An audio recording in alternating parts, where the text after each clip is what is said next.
Bang, that music can only mean one thing, and we are back. Interview with Influencers Season 2, Episode 5. As always, thank you for spending part of your day with us. And for those new to the show, just a little rundown.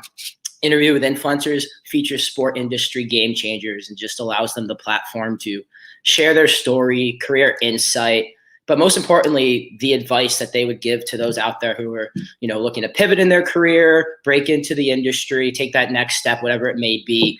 This podcast is really for you. So as always, remember to comment, like, follow us on social media, and just looking forward to having another distinguished guest here today. So this gentleman spent 8 seasons with the current first place in the Northeast Division, Portland Seadogs. And he is also a fellow podcaster, which we'll get into later. His role is the director of corporate sales with the Portland Seadogs. So without further ado, let's give a big virtual round of applause to Justin Phillips. Justin, welcome, my man. Hey, what's happening, Mike? I appreciate you having me on. Yeah, of course. I know we've been kind of going back and forth and, with the grind of the offseason here in Nashville and you being in the midst of a long season over there in Portland. I know it's been tough, but so glad that you finally found time to join the show. Absolutely. It feels like we've been talking about this for months and then finally it was able to come out. I mean, it's awesome. So thanks so much for having me on. Of course. Slow and steady wins the race. Right? Absolutely. Well, glad to have you on. And, like we start every show, just kind of to give the audience kind of a sense for you and your journey. Like, walk us through, tell us a little bit about who you are and how you kind of got where you are today. Yeah, absolutely. So my name's Justin. I live in Maine. I'm born and raised, and I never really thought I'd ever work in sports. I always kind of wanted to, but I never thought that was going to be something that would kind of help me out and fall into my lap. And just being in Maine, we're a small state, and no major league teams. Just when I was growing up, it was just the Seadogs, and so I went to school and graduated with a marketing degree, kind of knowing I wanted to go into sales and not really knowing what I wanted to do.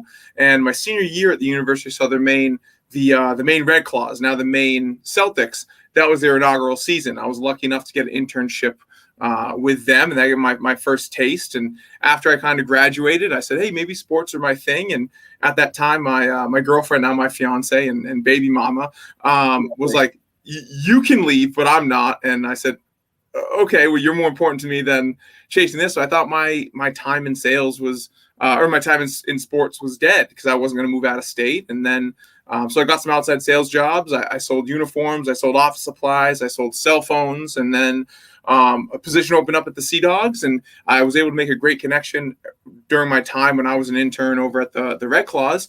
And a gentleman by the name of Dennis Meehan came over to the Seadogs, and we always stayed in contact. And he said, I think you'd be a great, this would be a great position for you. So I joined up on the Seadogs as an account executive, and the day after the 2013 season ended. And then I've been here ever since and got my footing with more corporate sales and selling sponsorship and marketing and a little bit of everything because it's minor league baseball, which is fun. So and then here I am talking to you. So kind of my story in a nutshell. I love it. And a lot to unpack there, and something I do want to hit on in a minute. But in terms of sales specifically, like, what was it that kind of dragged you, that made that one, that's what you wanted to do with your career? Yeah, kind of two things. I've always just loved talking to people. I love making connections. I've always enjoyed that, and I've always loved that I'm in control. I'm not a retail manager, or I'm not looking over a store that I don't feel like I have so much control. I know how much work I put in. I can make 100 phone calls. I can make 50 phone calls, and I can, I control my effort, and I feel like it's all on me, which I, really enjoy. And it's also very competitive. I played sports growing up. I wasn't very good. But, I was told very early, like, hey, man, like, high school is your max. So you're all set, even for pickup games. They're like, maybe you should sit the next few out. But, so I'm very competitive. So in sales is a very competitive field that it's you want to be the best. And I feel like I'm always going up against myself from the previous year and trying to push myself to do more and knowing that it's on my shoulders. And it's just it's a fun career. I'm not doing the same thing every day, even though for 8 years I've been selling Seadog baseball. It's different people I'm talking to. It's new opportunities. It's new partnerships. It's brand new people that have never been to the ballpark or have been to the ballpark for 26 years. And I'm now giving them a new idea that they're spinning. So it's all new and fun. And also growing up, my uncle was in sales and closed deals on the golf course, and I always thought that was, pretty badass, and I always want to do that. Haven't yet. That's one of my goals, but. Well, that's on the list for me right now too. Yeah. That's where business happens. A lot of business happens, right? It's on the golf course, and that's how it used to happen. Now it doesn't. And I'm like pulling sponsors, like, let's go golfing. You want to go golfing? And they're like, no. I'm like, fine.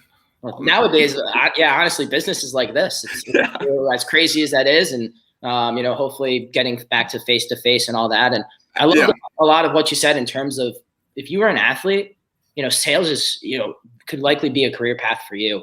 Like you said, control your own destiny, get to impact others, but every day just striving, right? Yeah. To be that 1% better than you were the day before. And in terms of like your view of sales, because I think so many people out there kind of look at it as like, oh, it's that used car sales. Yeah. Trying to throw the product down my throat.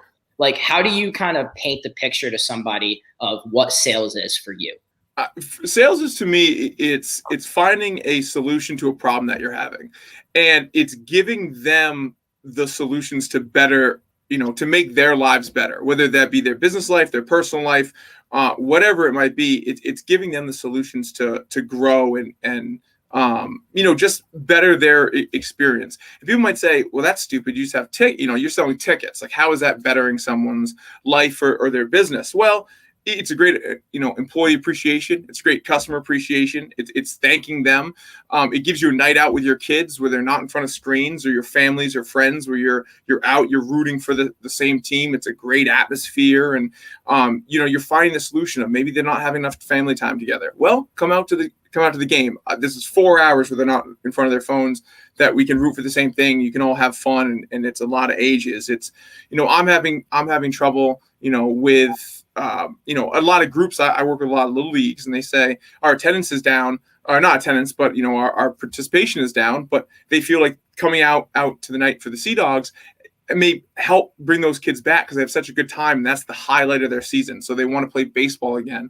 So it's little things of finding the solution, or you're offering a solution to help their problem. And that's what sales is figuring out what that problem is. And sometimes they don't know what that problem is. So you have to ask questions, and it's not just show up and, hey, this is what I have, take it or leave it. It's what's going to work for you, and how can I make your life easier and better, and coming out to the ballpark or putting a sign up or get you an ROI or all that stuff. It's just kind of giving them a solution. Oh, spot on. I mean, sports, and what really got me into that was just sports is one of the only things out there, activities out there. It doesn't matter who you are, right? You can benefit from the experience, whether it's for the ROI of business or just for having a memory with your family and friends. Like, there's nothing else out there that does it. And I think you kind of painted it perfectly. And, one of my mentors always says, like, your sales, you're just like a doctor, right? Yeah. When someone walks in with a problem, say my knee's sore. What are you going to say? Oh, I'm going to prescribe you this. It's like, no, you're going to ask questions. You're going to dig deeper, right? Yeah. So I know you hit on that a little bit, in the art of asking questions. But in terms of like what helped you get to where you are today, like what are some of those skills that you feel helped you thrive in the role that you're in? I think what helped me the most was not starting in sports and selling. I think that kind of helped me a lot. It was all the different careers I did. And I have a very kind of different journey. And when I started out, I was outside sales. So I was working for an office supply company. I was knocking on doors. I was wearing, and this is where I also learned, you don't wear dark colored shirts if you're going to be walking around outside on a hot day, because you sweat, or I sweat a lot, and then you look terrible walking into businesses at 1 p.m. just like a sweaty pig that I was looking like. But that's number one. So take that, right? That's white shirts are always great. But I was walking in and knocking on doors and getting doors slammed in my face. And the office supply company I was working for, we were the lowest cost provider.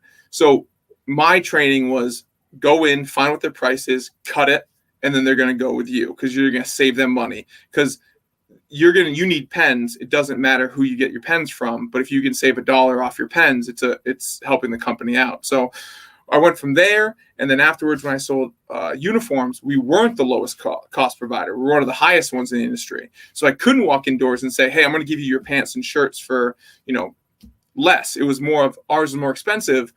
but now I need to pitch it to you of why it's more expensive. Our service is better. We have better products. We have a better, replacement. We have all these different things. So I really had to ask questions and figure out, well, why are you looking to make a switch? Is your current company now not providing you with the level that you want of appearance or price or image? And then how can I come in and get you a better one? And then from there, I moved on to sell cell phones, whereas, very close one-on-one sales. And I had to ask all these questions of, where do you get, do you have a tablet? What do you do for work? Do you work from home or on the road? And it gave me a lot of one-on-one connections where I got to ask questions when I was doing mindless tasks of like putting in their information where I could try to upsell them, and I could try to, and each question would open a little door. Then I knew, hey, I can now pitch this wireless speaker to you because you said you like music and you said you're always, working out outside and blah, blah, blah, blah, blah. So just that really helped me then coming in and selling sports. Cause I think a lot of times people think when you sell sports, you're the cool thing in town, which you are, but people are just going to line up to give you your money. I want to go to the Titans. I want to go to the Seadogs, take my money and give me what you have. And that's not the case, especially with people who say, I don't like football. I don't enjoy going to the game. I don't know who says that, but there are people that probably say that. Oh, and now, but now you gotta come back. Well, it's not about football. It's about the experience coming out. It's about giving your employees a great time. And I say too, I'm not the biggest baseball fan in the world. I can't score the game.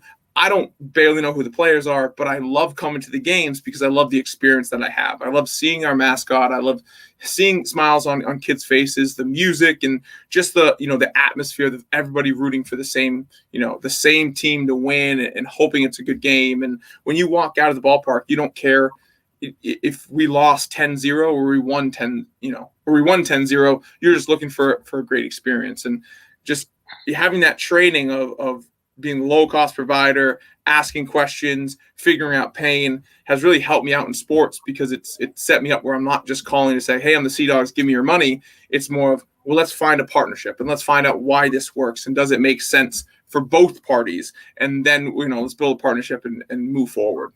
Yeah, like you and I are sitting on the same side of the table, right? We're sitting next to each other. We're not sitting across. We're working together and we're partners. And I think you hit on a really good point there in terms of when you mentioned, getting the door slammed in your face time after time after time. How many times do we get hit with the old term, don't let the door hit you where the good Lord splits it, right? Like it happens all the time.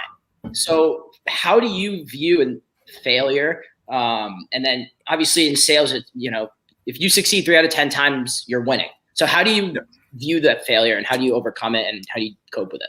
So early in my career, I took a lot of things personal. I thought it was more of when you said no, you're saying no to Justin. And if you were to swear at me or say that I'm a POS, it was because it was me. And I would take that personal. And I had to realize it's not me. They're saying no to my product or they're saying no to the team, but it's not me personally. It's just my job of pushing out. So now I can laugh it off. And if I get a good one, I just tell my coworkers, my buddies, and we look like, oh, dude, you never get what happened. And now I look back at like, look what these people did to me. And I just laugh about it because that's my job. They might be mad about the situation. They might be having a bad day. And I just caught them at the wrong time. And it's not so much to me personally, but it's just the business that we're in and no happens. So it's just laugh it off, take it in stride and kind of, short memory, just go on to the next one. And eventually you're going to get a yes. And I also have that in my head too, I read this, and this was years ago, and it's always stayed with me. I forget the book, but it was like sales and it's to break them out in thirds. Of a third of the time, you're going to get a no when you call someone, regardless of what you do. Third time, you're going to get a yes, regardless of what you do. It's that third that you got to work for. That's the third that you have to try to push and sell and find the solution and offer up the presentation. And that's what kind of keeps me going is that when I hear a no, I'm closer to a yes. Yeah. Okay, that was an automatic no. Let's move on. And what can I do? And try to better the whole experience and just keep moving forward. You can only close the closables. Yeah. Yeah, you can't try to fit a square peg in a cylinder hole. It's just not going to work. I mean, you can. It's going to break easy. Yeah. My 4-year-old daughter will tell you can fit a square peg into a circle hole. Yeah, well, and that's what I think kills so many young reps and even some experienced reps. Yeah. That's almost like you're focusing on those maybes that are really not actual maybes, right? And you're trying to keep them in the pipeline when they're just stringing you along. So you have to know, right, when to cut that cord. So in your experience, like when is that time for you? When you say, listen, like this might be time for us we can stay friends, but from a partnership perspective, like we got to pump the brakes on this. It's tough. And I think a lot of times you get in your own head, and it's like, because you have this of what you believe is a sale. And so you want to baby it and you want to, hold it tight, and you don't want to put them to the crossroad where they're going to tell you no. Excuse me. They're going to tell you no. You almost kind of want to, keep it alive as much as you can, even though it's dead. And I'm a big believer in you have a gut feeling. You can, the more you do it, the more you can see, well, this would happen, in the past, and what is it going to trend and look like? So I look at it is after a first few calls, if we have a good meeting, then if they start giving me a lot of, objections, and it's more of like, well, I got to tell my boss and they're not really getting back to me, I like to try to put their feet on the fire and just say, hey, listen, and I like to send them something and say, maybe even, give them something or send them season tickets and say, these seats just opened, do you want them? And just be very flat out of, it's not an open-ended question. It's more of a yes, no. Do you want to move forward? Because knowing that it's going to help them and help me. If they're stringing me along, I'm wasting a lot of my energy, a lot of my time with reaching out to them, hoping they're going to close, when that energy and time could be spent on trying to find someone new. And also for them too, they're going to feel bad, because a lot of prospects, and I think kind of in our society, they don't want to disappoint you. And for the most part, as salespeople, if you're not interested, tell us no. That's actually better than telling us maybe. Like, tell me to go pound sand and beat it, and I'll call you next year. But just don't string me along. I think that's what happens sometimes. So it's really kind of putting their feet to the fire, making them make a decision. And even that, if that's a no, then kind of trying to have that door open up and say, hey, great, I know it's no this year. How about in 6 months or next offseason? How about I give you a call? Let me see if anything has changed. And I'm a really big believer in that, and just keeping people in your pipeline that maybe 6 months, a year down the line, or every offseason you call, because you never know what's going to happen. And until you have one of those where you meet with someone and you put in the time and effort, and then they stop, and they say no, and then you get then you get your counterpart, or you get a coworker that calls them out of the blue and sells them because you dropped the ball, is the worst feeling in the world. I absolutely hate it. And it happens. Because it's just, I put in that time and effort. I gave up on them. You gave them a call. You sold them. It's just a bad feeling. So I always try to keep up and keep calling people every, 6 months, 8 months, every off season, just to check in, and we'll see if things change and kind of go from there. But yeah. And I mean, people at the end of the day don't buy from a Seadogs ticket rep, right? They buy from Justin, or they buy from Mike. Those relationships that you build, if you built a great relationship and, maybe it was no this year, why keep them in the pipeline? Like, they could refer you to somebody. Yep. So just make sure you continue. If you build that good relationship, just continue to nurture it. And I love those points. And so 8 years in minor league baseball. I spent 3.5 months. It was cut short, unfortunately, due to the pandemic, with the Hartford Yard Goats. And what an incredible experience that was. But couldn't imagine 8 years. That's a lot of time. We broke our all-time record in July. It was like every day we were coming in at 7, or we were after the game or delayed. It was just July. It was terrible.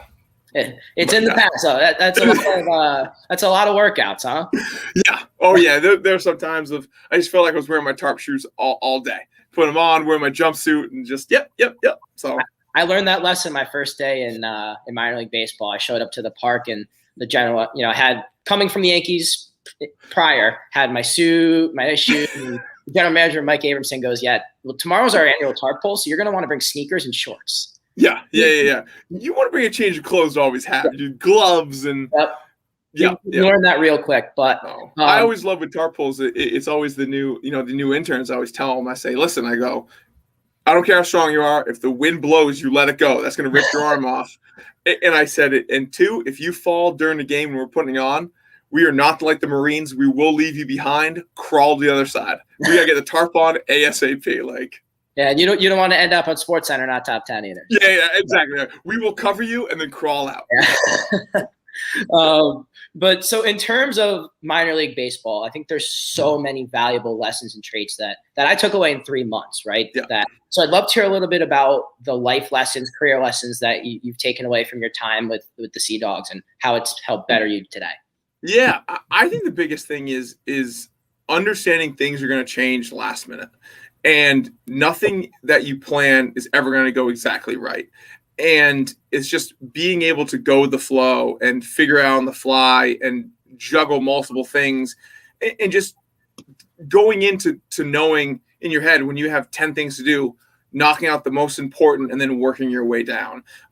That's what I've always kind of learned from my experience. Of things always go wrong, and maybe it's I'm talking to a fan and they're having, or I'm talking to a sponsor and they're having a bad time, or a fan is has a complaint and I'm talking to them, but then it's 3 outs and I have to go drag the field, or I have to go MC on the field, or I have to do something else or maybe I'm going to see a sponsor and a fan pulls me and starts talking to me. It's kind of a lot of things are going to pop up, and your time is so short, and to make the best out of it and just knock out the most important things you can do and then kind of move along. And that happens too with the off season, like you said, with tarp pulls. It's very, I could get a call in the next 10 minutes and say, hey, it rained, tarp on the field. And I got to, hang up my phone call, or I got to get out of that meeting, or I have to send a quick email and say, hey, I have to push back our meeting from 2 to 2:30 because I have to go pull the tarp, or I'm going to miss phone calls because I'm doing tarp and other things and getting things ready. So it's really knocking out the most important things and just knowing at the end of the day you're going to get everything done, because you got to believe in yourself, but just allow yourself to not be, set in stone of this is going to happen. I'm doing exactly this. It's more of, take what's given to you and keep on moving. Yeah, no, 100%. I think a lot of students that I speak with, through the podcast and everything, a lot of them are always glamored. And I ask, where do you want to go? Like, where's your ideal team to start out? Yankees, Red Sox, Sixers, Eagles, right? And those names and those brands are incredible. Incredible. But I always said some of the best experience that I had was those 3 months with the Yard Goats. So speak directly to students now, maybe in college looking for internships. Like, what are your thoughts on that big brand versus a minor league team, and the lessons that you kind of learned from both? Yeah, so I never worked in the core four, I say, but what I always say is, especially if you're looking for internships and you want to get your from the door, minor league baseball or minor league sports is huge, because you're going to do so much different things. And what always makes me scared is when I talk to an intern and they say, I want to go into operations, I want to do operations, I want to be a GM of a team. Great. I wish you the best. I really hope you can do that. But you might hate operations. Yeah. Or you might hate sales, and it happens. And if you get hooked up with one of the big clubs, if you're a salesperson, you do sales. You don't do marketing. You don't do operations. You do sales, which is great. But if you don't like sales and you put all your eggs in that basket, because I'm gonna enjoy sales, and you don't like it, then you're kind of stuck.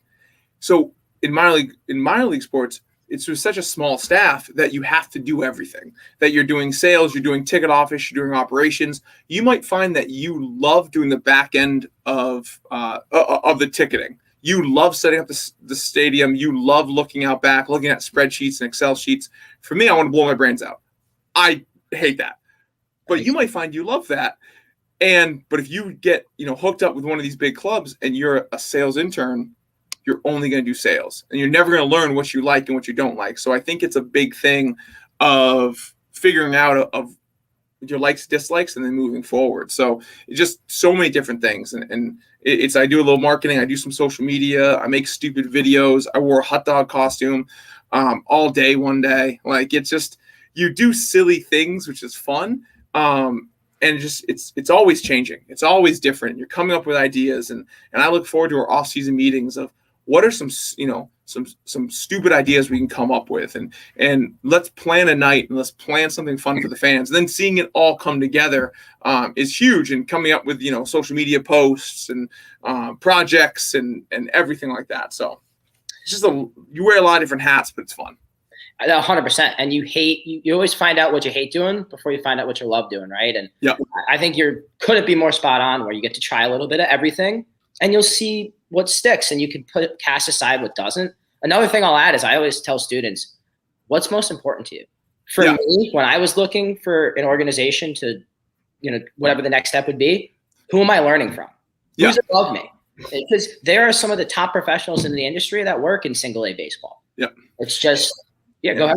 And most of those time, those people, and they might do this too in the core four, but they'll give you time. You can sit down with our GM, any intern that comes through and wants to sit down with him, he'll give you an hour of his time. Yep. Sit down, talk, answer any questions.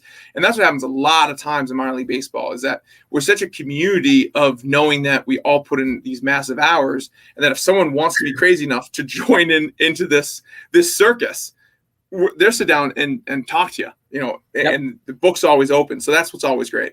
Yeah, and I think, again, that goes to putting a blinder on the logo, right? Don't look at the logo. Again, we'll get leadership. I know with us, with the Titans, our president he meets quarterly with every single department and staff and employee and ask for input and advice. And so that just goes to show, look for the right leadership, right? Absolutely. But let's pivot a little bit here. And this is one I'm really excited to kind of dive into, and exactly what we're doing right now, podcasting. So talk to us a little bit about sports sales and coffee, and tell us a little bit about why you started it, what it's all about, and everything under the sun. Yeah. So I started sports sales and coffee on a whim. And I will say I'm actually very disappointed in myself because I haven't had a new episode in months. This season it kicks my ass 100%. Next episode I'll talk about it and all that stuff. But I started back in 2018. I felt very comfortable in where I was in my position with the Seadogs. I felt like I put up some really good numbers and I was moving forward. And I remember I went to a couple Eastern League meetings, and I went to some baseball meetings, and I was talking to some other people, and I felt like my approach to things was different than others. And also we hired a couple new people here at the Seadogs, and I wanted to help them out. And I wasn't in a director role yet, I don't believe, but I remember where I was. I sat down, I wrote a training of how to cold call and how to set a meeting when I was out on a family vacation. I have two young kids. At that time, they were 2 and 4, and we thought it'd be a good idea to get one hotel room and they would just fall asleep. And then me and my fiance would have a couple beers on the couch and kind of watch some TV, but that didn't happen. Yeah. So they went to sleep, and I had my laptop, and I just remember sitting and starting writing this training. Having a beer, being very, very quiet in the dark, writing this training. And I put some time into it, and I wasn't really I was very nervous to put myself out there. And then I remember I sent it out to the staff, and I said, hey, I wrote this cold calling in this training, and here it is. And I made this nice little presentation and sent it out and said, take what you will of it. And nobody read it. And it pissed me off. And I just got upset because I put myself out there and I put time into it, and nobody read it. Or the people that I wanted to read it didn't read it, or they just didn't care. So I said, you know what? I felt like it was really good. And I said, and I was listening to a lot of Gary Vee at the time. Yeah. And his big thing was everyone has ideas, but no one does it. Ideas don't mean anything unless you actually, put boots to asses and do it. So I downloaded Anchor, and I recorded the first episode, which was just, that exact training of just the cold calling portion of it. And I remember my buddies were like, you're crazy. No one's going to listen to this. And I said, probably not. And I don't really care. I'm just putting out there because if I can help out one person to better themselves and better their career and hopefully get more sales, get a bigger commission check, or help them understand to the sales process. Because that was the other thing I kind of felt especially when I put it out there, was a lot of, like I talked earlier, a lot of teams might be saying, hey, we're sports, we're cool, just pick up the phone, and they're just going to be giving you money. And a lot of people need a little more, explanations. What's your mindset? Why would you say certain things? And it's just little tips and tricks of, instead of saying the word contract, say the word agreement. It sounds nicer. It's not as scary. A contract sounds like you break it, you're going to jail. Agreement's like agreement to two friends. No, they can say contract on the actual form, but if you're using the word agreement, it just sounds nicer. And it's little tips and tricks where it can help, give that someone a little push, and that they can extend their career. Because I hated seeing people get fired for just because they didn't maybe understand. So that's what the podcast kind of grew into, where I talk about things that are happening on my daily life. If I set a terrible meeting, that's what I talk about that week of, hey, I said this terrible meeting. Let's laugh about it. And how can I get better? And how can I change? Or let's talk about cold calling. Let's talk about, prospects to pipelines. And let's talk about, anything under the sun that I hope can help someone better themselves and take their career to the next level. And then kind of doing it ever since. Yeah. I mean, you're creating a community, right? A community of people that just want to help each other. And, if one person, like you said, can take a nugget away, one nugget from one of your episodes or one nugget from this, that's all because they're 1% better for that day. Yeah, and that's what I hope for. That's my goal for every episode, is that you can have one takeaway, because there's nothing worse than going to a presentation and not having at least one takeaway of that you can try or anything. And I even say too, is that, if I talk about something, even the takeaway could be, no, Justin, you're crazy. I don't do it that way. I do it this way. Great. That's your takeaway. You feel like your way is better. I'm not going to tell you my way is better, but it gets you thinking of, can you change one word? Can you do a different type of reach out? Can you, maybe instead of following up every 2 weeks, you now follow up every 5 business days. So it's a little bit, or maybe it's a reassurance that, hey, it is okay for me to follow up this much, and I'm not annoying them because someone else is doing the same way. So I'm not the outlier, and I'm not, the crazy person. Justin's also crazy doing this. So it's kind of reassurance of, okay, let's keep it going. Spot on. I think in terms of, when I started Interview with Influencers, I had no experience podcasting, and it was certainly coming out of my comfort zone to get in front of the camera and to interview distinguished executives in the industry. But you power through, and the connections I've built, the people that I've helped, it's the best feeling in the world. So what do you say? It doesn't have to be podcasting. It could be anything, starting a blog, whatever. Like, what would you say to those students or industry executives who are wanting to do something but a little nervous to come out of their comfort zone? What advice would you give them? You got to try it, because you never know.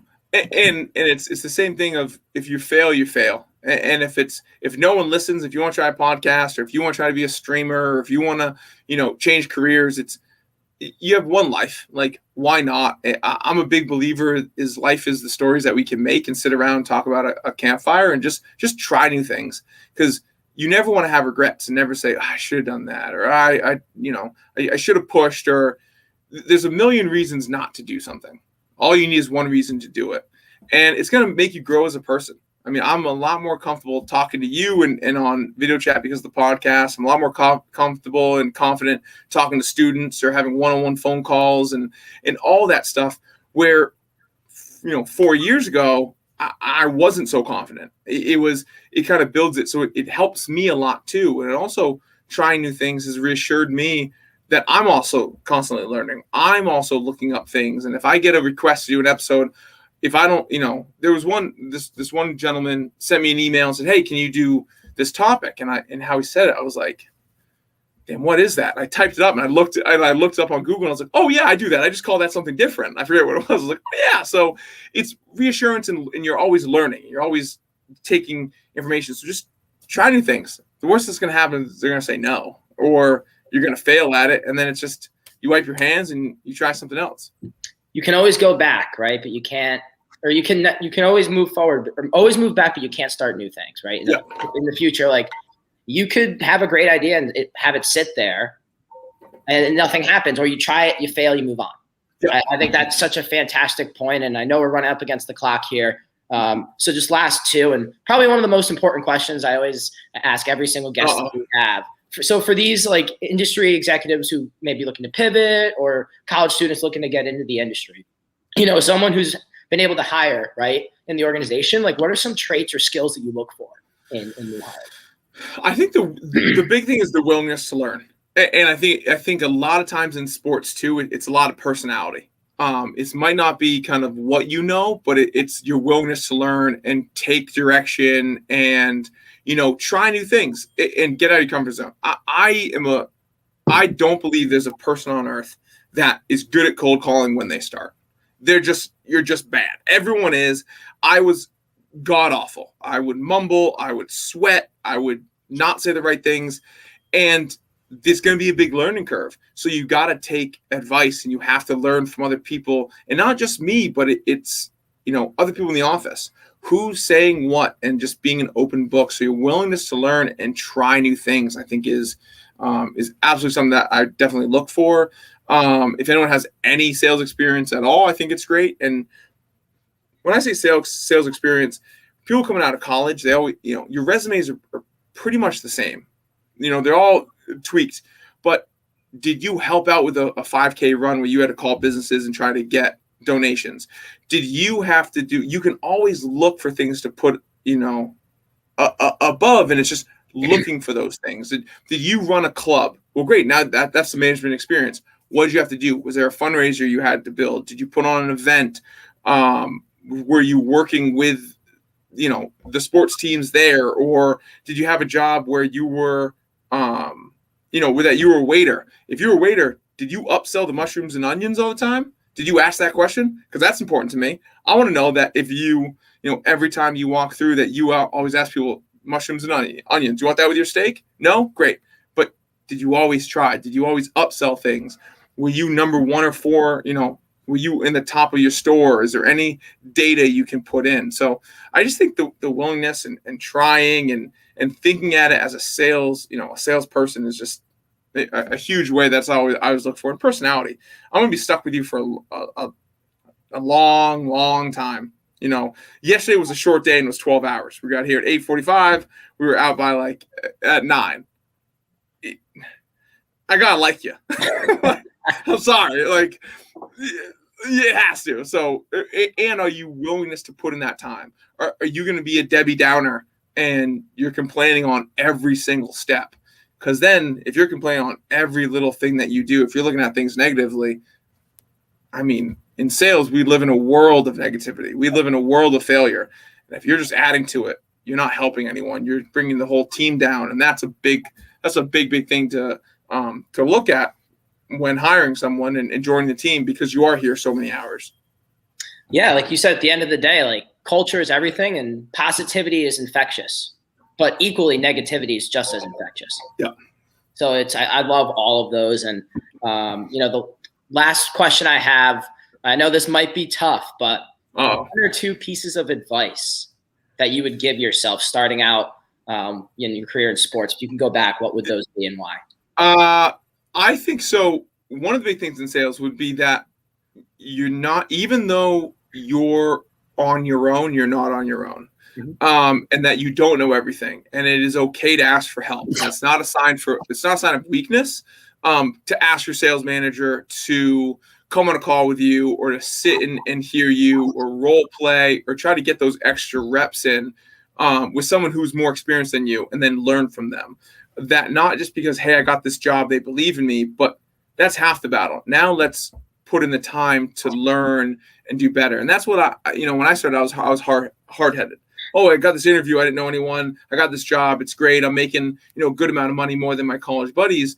And I got this. I can, rely on my personality, but I'm not putting the extra work in. I'm not trying to expand my knowledge and my repertoire, and I'm not asking the right questions. It's just more of, not being hard-headed, as I don't know everything, and to ask for help, and ask for not ask for help that someone's going to hold your hand, but hey, do you mind coming on this sales meeting with me? And just sitting there and be quiet, and then afterwards tell me what I did right and did wrong. What can I improve on? And that's also what I look for too. If we have a new rep, or we have someone sitting down and they're going to take these notes and they want to talk about it, and they want to, listen on phone calls, that's how you get better. And just always trying to be better and always try to move, and not that, hey, I'm the cat's meow. No, you're not. You can be, but not right when you start out. It's just keep on learning. Yeah. I mean, if you're getting a job is great, but you're not at the end destination, right? And exactly. Would you ever stop driving your car before you get to the end destination? Yeah. No. I mean, it's that simple, right? Yeah. That's 100% accurate. And I'd like that analogy of that, you got a car. Now you got to drive it. Now this is where the real work comes in. I think a lot of times when you get the job, you look, oh, hey, I beat out this many people for it. But no, now you got to grow. Now you got to learn. Now you got to learn the ropes.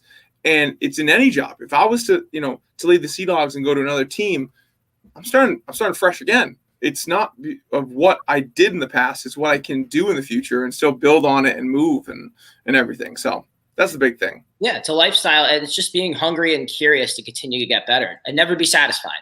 I know we're giving Nike a plug, but never be satisfied. And speaking of that, for all those students out there that are grinding, looking to build relationships, I know you're always open to networking. How can students and others in the industry get in touch with you? Yeah, so you can hit me up on the podcast. I have the social media. It's at Sports Sales Coffee on Instagram, Facebook, at SSC podcast on Twitter, or on my LinkedIn, Sports Sales and Coffee, or just Justin Phillips at LinkedIn. Just send me a message. I'll get right back to you. And I love talking to people. I love helping out in any way I can. And if there's any way I can help kind of, help out, to give you some insights, and I'll tell the truth. I pride myself on trying to tell the truth the most I can, and not sugarcoat things. And yeah, that's it. Well, awesome. Well, thank you so much for finding the time. It's been an absolute pleasure having you on, and you're always welcome back. So don't be a stranger. I hope so, man. Thank you so much for having me. This is great, and I wish you the best. And yeah, anytime. I'm always open. Yeah, likewise. Same to you, and best of luck in the long home stretch. And now with playoffs, for those who haven't heard, minor league AA baseball's got playoffs back. So best of luck there. They do best of 5 series. Then I'll have to bring you on SSC Live when I settle down. We'll do this again. Let's do it. Hopefully you got a nice fat ring to show for it then. But let's do it. So. Well, thank you so much, Justin. Take care, everybody. So on behalf of Mike, that's Justin. We'll see you next time, everybody. Take care.